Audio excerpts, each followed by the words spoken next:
It is one of the simplest and, here in France, commonest items of clothing to be found. A high-visibility jacket, or gilet jaune in French, yellow vest, obligatory here in France to have in your car in case you break down or have an accident. And yet it became, well, a real symbol of defiance against the authorities and President Emmanuel Macron here. It was in 2018 that the Gilets jaunes movement was born. Initial anger on social media, spreading to actual demonstrations on the street on a variety of issues, notably the price of fuel, tax hikes on fuel, and the apparent disconnect between workers, notably in more rural areas, and those in power in central government. Those involved, difficult to quantify. Many on the far right, others on the far left. The movement not even associated to any political party or supported directly by any trade union movement. And yet still it grew. Many thousands taking to the streets every single week across the country with the regular slogan Macron démission or Macron quit. We're going to fire the government. We're tired of everything they have in their pockets and spending everything with our money. We can't even live anymore after we've paid our bills. We just can't live anymore. I'm outraged. The majority of the French population does not live well at all. There are 9 million poor. That's a huge number. Despite concessions by Macron, the fuel tax increases cancelled in December, the movement evolved, becoming more and more violent, fighting, even targeting luxury shops on the Champs-Élysées. The police responded with tougher tactics. A few protesters were even killed. Others lost eyes and hands. The movement even spread to many other countries. This demonstration thought the biggest of 10,000 people in Taipei in December 2019. It came to an end as a mass weekly event, only with the coronavirus lockdown here in March of 2020. But will a new Macron government, amid food and fuel price increases and his promise as well to reform pensions here, lead to a resurgence? Julia Guggenheim, Cécile Kindria and Thibaut Jean-Pierre revisit the Gilets jaunes movement for France 24.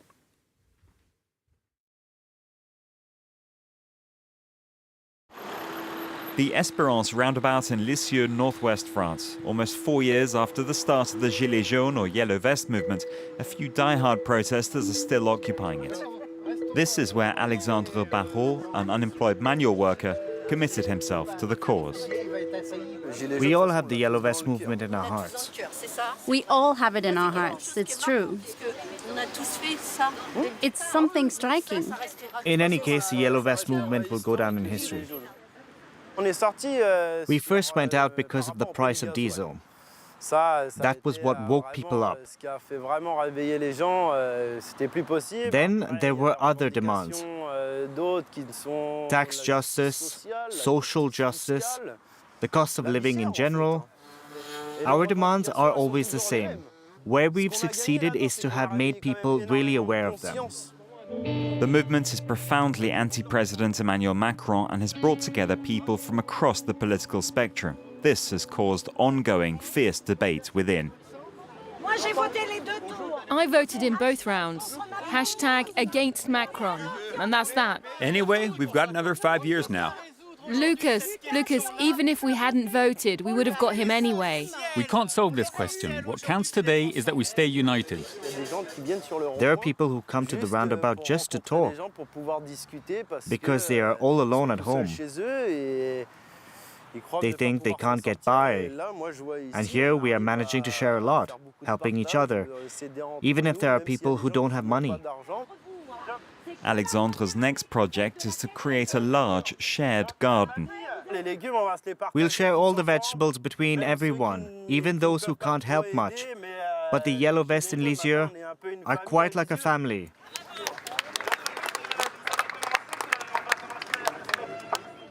The movement has never had a hierarchy, but certain members are sometimes designated as spokespeople, like Priscilla Ludowski, who was, at the time, head of a small cosmetics company.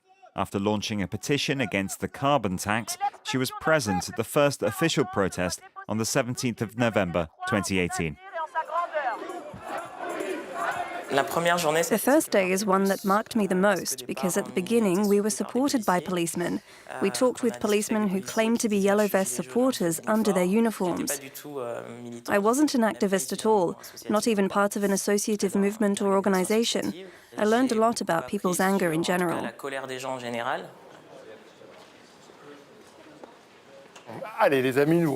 Come on, folks. Let's get back to thinking about ethics and politics.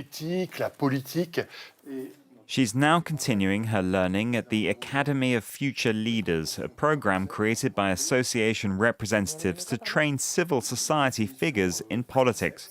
Priscilla's goal is to eventually run for office. Our first major line of thought aims to put three concepts into play: politics, governance, and management. You already know that today, politics is increasingly assimilated with management. At the start of the Yellow Vest movement, many people were really against going into politics. At the beginning, it was "Niet, we don't trust them. We'll get there without them." What has held me back so far is that, like many people, I don't trust the institutions or the system. But there were protests from one week to the next, and then we realized that we were exhausted by a lack of political response. Then opinions began to change, especially during the health crisis. In the municipal elections, we saw people standing as yellow vests, presenting themselves, even associating themselves with political parties. We felt that something had evolved intellectually on the subject. Even if not everyone agrees, the trend has been reversed, because we couldn't do it otherwise. The Yellow Vests have made great efforts to get themselves heard. Here at the Ministry of Ecological Transition on the 27th of November, a delegation even met with ministers. Despite these steps, violent scenes have multiplied through France.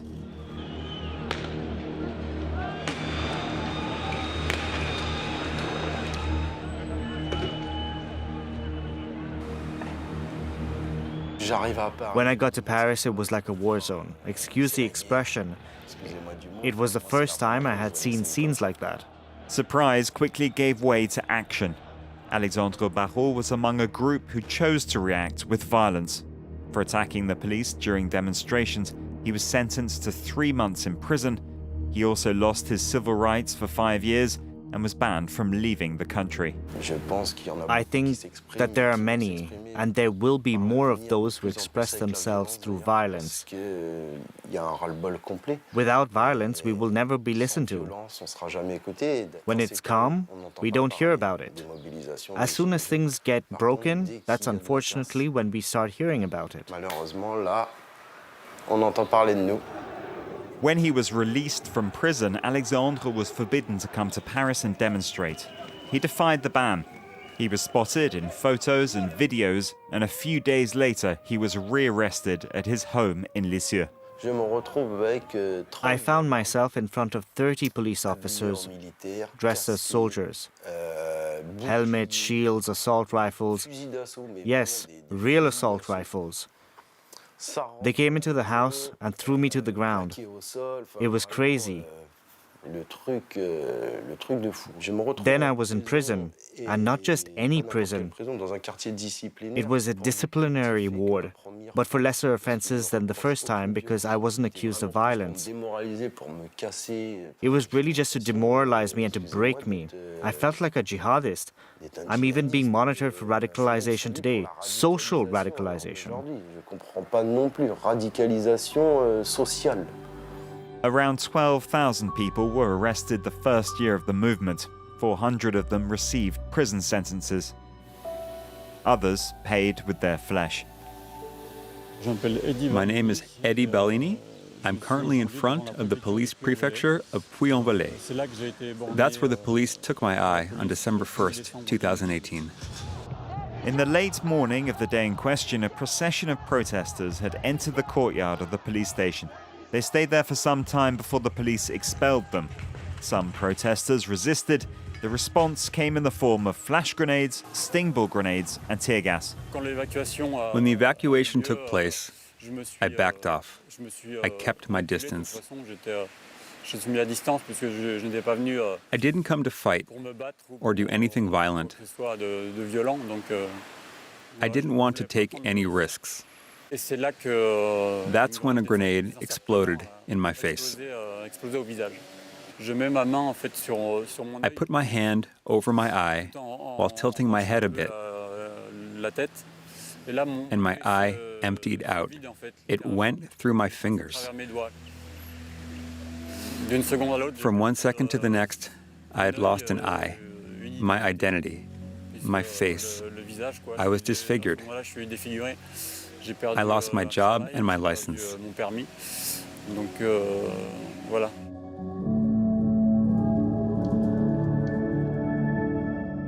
More than 3 years afterwards, Eddy still lives with daily pain, but his personal reconstruction is progressing. That's my prosthetic. It has helped me a lot in moving forward. I haven't put it on for some time now because I suffer from it all day long. It causes pain, pressure points, cold, burns, itching. I suffer from it, but there's also the fact that I've progressed in myself. I accept who I am a little better without the prosthetic. During Yellow Vest protests, 28 other people lost their eyes and 5 had their hands ripped off. Eddy filed a complaint with the General Inspectorate of the Gendarmerie without success, the same result as most of the other victims. I got a second enormous shock after the grenade when I learned the case had been dismissed a year and a half later. They talked about the fire at the prefecture, which took place in the evening, supposedly justifying the use of the weapons that took my eye. That's how I understood it. At 1:50, there was no fire. At the time of the fire, I was sleeping in the operating theater. We were told that police violence didn't exist, that we couldn't talk about police violence, so there were no victims of police violence or state violence. So, as a victim, I simply don't exist. Avoiding further police violence without owning up to it is the complicated situation the authorities now find themselves in. Eric Davoine has been in the French Riot Police, or CRS, for more than 25 years. He's the director of a training center in Lyon focused on teaching alternative tactics to officers managing protests. Company, with the more streamlined advance. Forward march. On the program, offensive charges, how to fire defensive weapons, and advance as a column. Strategies that must target violent demonstrators and avoid collateral damage. These columns will have a great impact on the team. That's kind of the principle of the policing scheme, which is more protective of protesters and harder on the perpetrators of violence.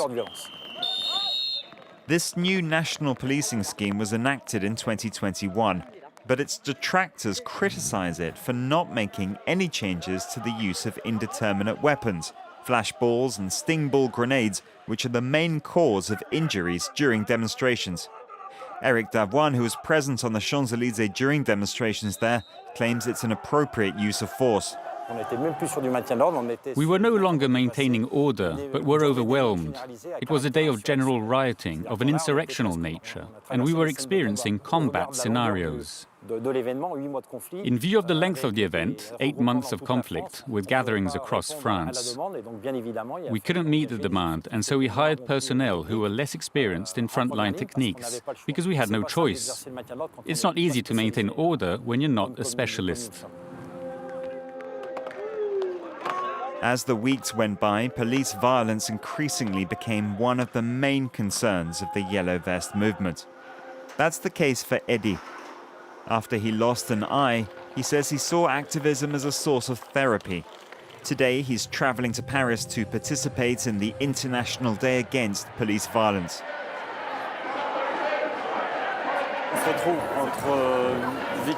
Us victims of state violence have come together.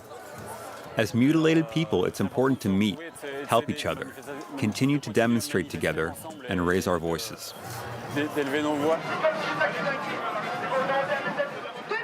Since the state of emergency with the mandate of Emmanuel Macron, this violence has gone unbridled. The number of deaths and injuries is increasing exponentially. Lots of emotions are flooding in. My heart is racing at the sight of police, who represent danger now for me. Fear, gnawing anger, destructive anger that I can't do anything about. Once there, he meets up with his lawyer, Lucy Dupont, to get an update on the progress of his case. Hello, Lucy. To appeal, new documents must be added to the file. Lucy hopes to obtain video captured by the officer whose grenade mutilated Eddie. We made a request at the prosecutor's office about the investigation, and we were told they don't exist. It's very difficult, too difficult, and it's not for nothing that we talk today about police impunity. In most of these cases, especially when we don't have videos, but even when we have pictures, they lose them. It's almost impossible now to prove police responsibility. That has to change. A few weeks later, Eddie learned that the officer responsible had died. That leaves an administrative appeal as his only chance to be compensated and finally be considered a victim. Around 27,000 people have been injured during Yellow Vest protests, including 2,000 police officers. Julia Guggenheim, Cécile Kindria and Thibaut Jean-Pierre, revisiting the Gilets jaunes movement for France 24. Well, that's all for this week's edition. Don't forget, of course, you can catch it and the previous editions as well on our website. That's at france24.com. More news coming up very shortly. Thanks for watching.